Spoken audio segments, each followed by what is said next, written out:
J-Life is a program that's based in South Africa, and its main mission is basically just making disciples who then in turn make disciples, and they really have a heart for fulfilling the Great Commission. They partner with already established churches or churches that are in the process of being established with locals, and they give them biblical training and discipleship training. J-Life has been around for about 13 years, and it started in South Africa with the founder, John Abramze. He just kind of had a vision for pouring into people's lives individually, and just to see his heart and commitment for the Word, it was obvious that it hadn't been watered down. I was in South Africa for 6 weeks at the J-Life campus. It's called Camp Eden.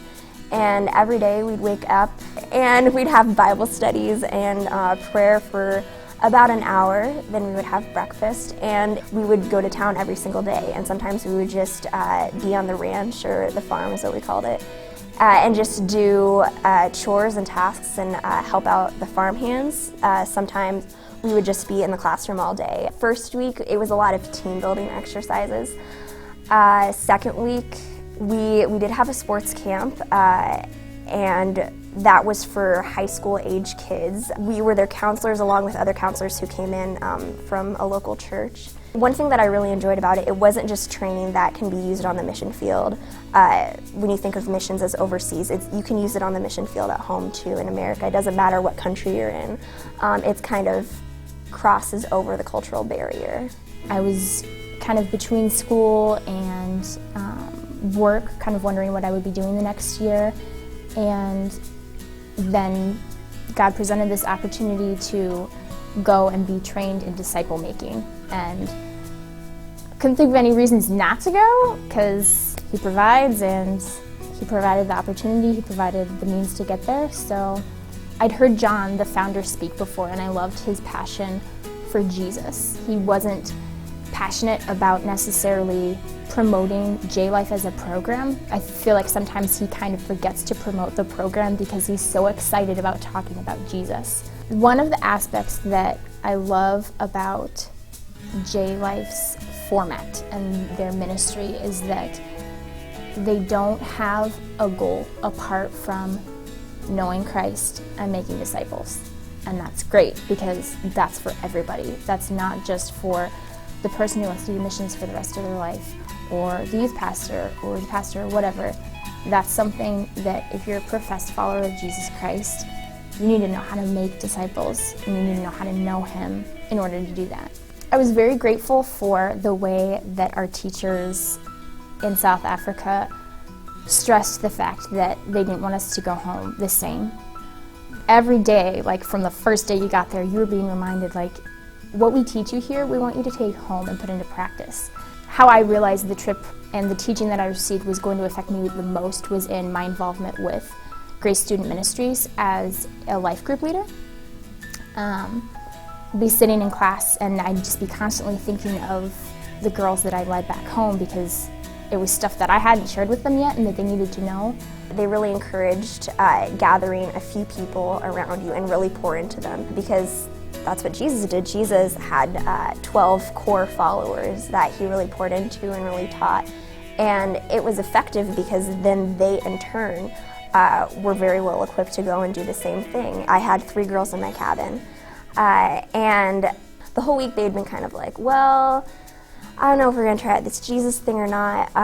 And then I just talked to them and I was like, you need to make a decision if you're going to follow what this says or if you're not, because faith isn't something that you just kind of sit on the fence. And they were kind of like, oh, whoa, oh my gosh. And we prayed and we talked, and it was the very last day of camp. And after that, it was just an amazing feeling, having made those connections and actually putting into practice what we had been learning the few weeks before. The week of sports camp, I was one of 3 counselors for a cabin of 8th graders. At one point, we were having a Bible study with our girls, and at the end of it, one of them came up to me and said, hey, is there somebody that I could talk to? I need to talk to somebody about something. And I was like, I would love to talk to you if you would feel open to that. And she was kind of hesitant just because she was very afraid about what she was going to say. So we sat down and she started sharing what she was going through at home. And she was in a really bad home situation. She'd been removed from that situation, but she was struggling through how to deal with experiencing that.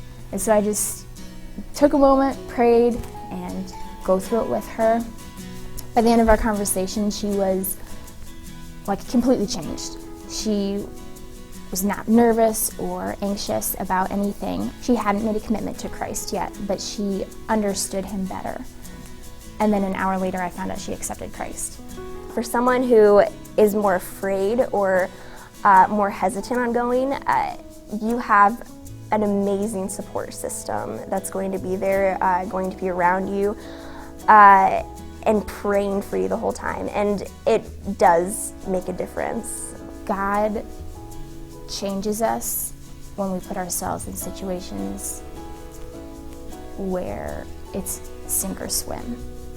I think taking trips like this, literally taking yourself out of your life and putting yourself somewhere else where you're not sure how to live, is probably one of the best ways to learn to trust God.